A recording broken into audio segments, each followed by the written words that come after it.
Hora da nossa parceria exclusiva com o Bom Dia Mercado. O Theo Takaki já está comigo aqui nessa sexta-feira, antes do sextar, né, Theo? Porque, afinal de contas, a gente começou a semana com o Oriente Médio e a gente vai terminar a semana falando de Oriente Médio ainda, né, meu querido? Bom dia.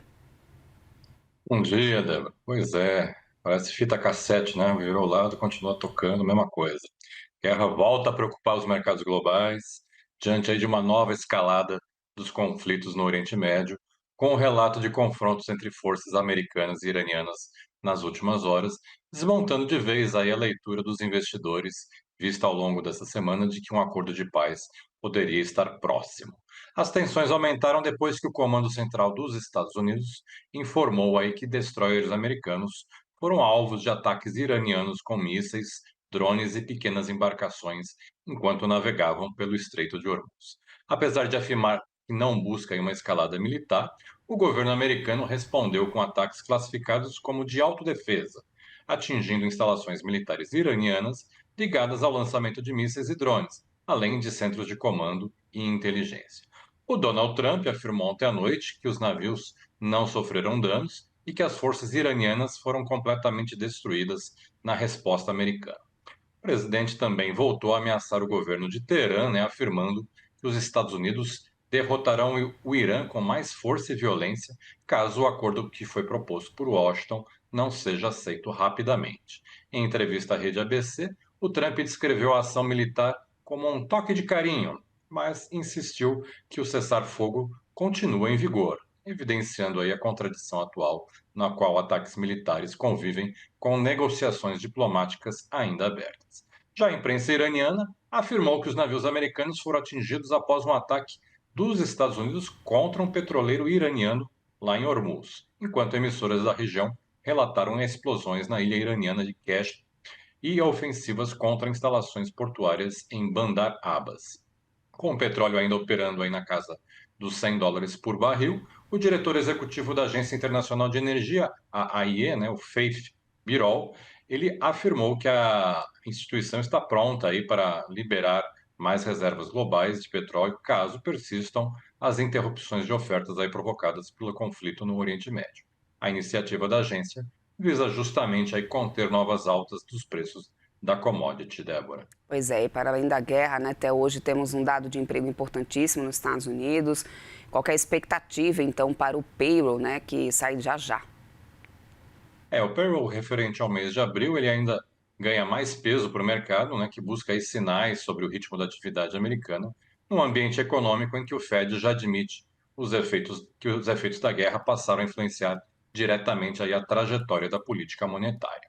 O relatório de emprego dos Estados Unidos, que sai daqui a pouquinho às 9h30 da manhã, pelo horário de Brasília, deve mostrar uma desaceleração brusca na criação de empregos em abril, em meio aí aos impactos da guerra no Oriente Médio sobre a atividade, a inflação e os juros. A expectativa mediana dos economistas é de uma abertura de 63 mil vagas no mês passado, bem abaixo dos 178 mil empregos que foram registrados em março.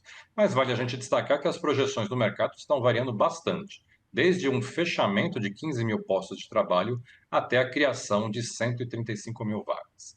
Já a taxa de desemprego deve permanecer em 4,3%, enquanto o salário médio por hora deve subir 0,3% na comparação mensal e acelerar 3,8% na comparação anual, reforçando a atenção do Fed aí sobre a dinâmica inflacionária. Os economistas afirmam que mesmo um payroll mais fraco do que o esperado ainda não seria suficiente para justificar um novo corte de juros aí nos Estados Unidos, dada a cautela do Banco Central americano com o cenário inflacionário provocado pela guerra.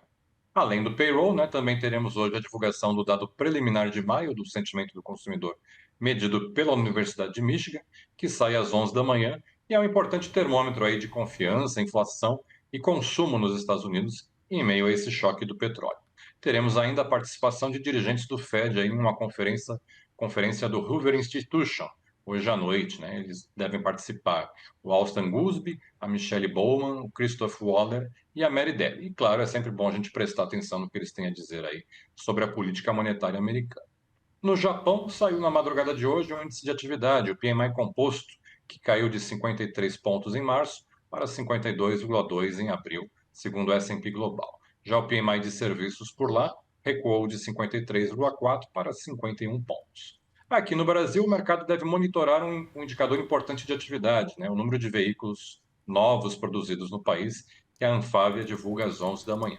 E depois da enxurrada de balanços de ontem à noite, a agenda da temporada de resultados aí do primeiro trimestre hoje está bem mais tranquila. A gente vai ter agora de manhã os números da Embraer e à noite temos Copasa e Fertilizantes Heringer após o fechamento da Bolsa, Débora. É isso, e faltou apenas você comentar sobre política, né, Theo? Como que o mercado deve reagir a esses novos desdobramentos do caso Mastro? Temos nova fase da Operação Compliance Zero aí, que ainda está repercutindo, né?